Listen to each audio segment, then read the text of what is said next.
আমরা মহিলারা যদি চেষ্টা করে যে না সকালবেলা উঠা কাজ করব, কাজের পাশাপাশি হচ্ছে আমরা আস্তাগফিরুল্লাহ সুবহানাল্লাহি ওয়া বিহামদিহি জিকির করব। কারণ আমাদের কাজটা তো মুখে কথা বলতে হয় না, হাত দিয়ে কাজ করে আর মনে মনে তো চুপই থাকা হয়, এটা সেটা ভাবা হয়।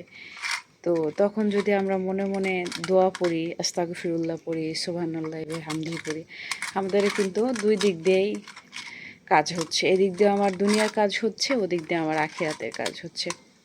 তো কে কতটুকু পড়তে মনে রাখে বা পড়ে আমি জানি না, তবে আমার মনে হয় এটা অভ্যাস করলে আপনার অভ্যাস হয়ে যাবে। তখন আপনি যদি নাও চান যে না আমি পড়বো না, তাও আপনি পড়তে পারবেন। আমার মনে হয় যে তারপর আপনার অভ্যাস হয়ে যাবে। সকালবেলা চুলা ধরানো এটা অনেক কষ্টের কাজ।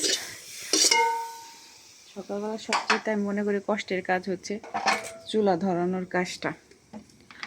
তো মাছগুলার আগে ভাইজা নিব। এখানে রাইস কুকারে আমি হচ্ছে ডাউলটারে সিদ্ধ করে গলায় নিয়ে আসছি, এটা বাগার দিন। আগে মাছ ভাইজা নিই, না আগে ডালটাই বাগার দিই।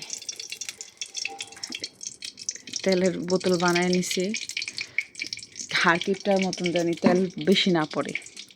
তো ডালটাই আগে বাগার দিয়ে দিই। ডালটা আগে বাগার দিয়ে দিলে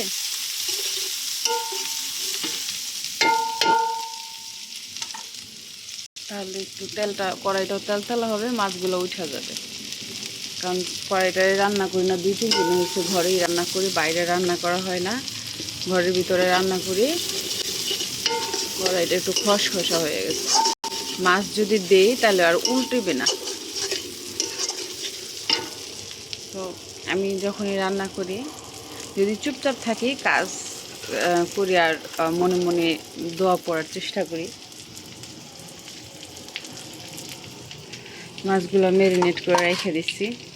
আর এটা হচ্ছে আমাদের গাছের ধনিয়া পাতা, এই যে কাদা লাইগা রয়েছে এখনও ধুই নাই, এটা সুন্দর করে একদম পরিষ্কার করে ধুইয়া মাছের ঝোলে দিব, ডাউলে দিব। সকালবেলায় তুলে নিয়ে আসছি ধনিয়া পাতাগুলা।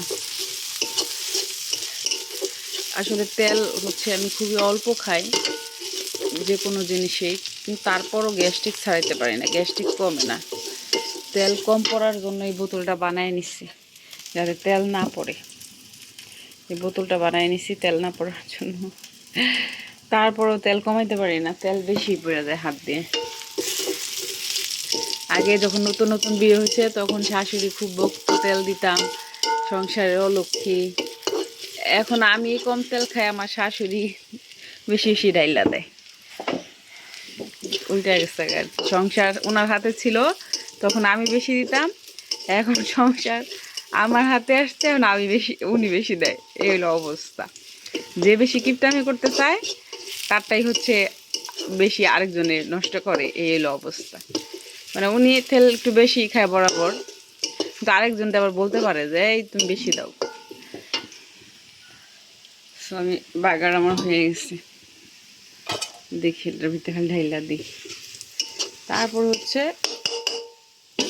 আমি কড়াইতে ঢালবো না বাগারটা, আচ্ছা ঢাইলেই দিই, কড়াইতে ঢালে দিলেই সুন্দর হইব, তাই না? বিসমিল্লাহ।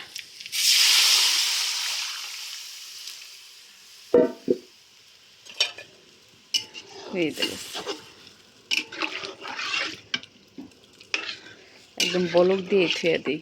দুটো ধনিয়া পাতা কেটে দিই।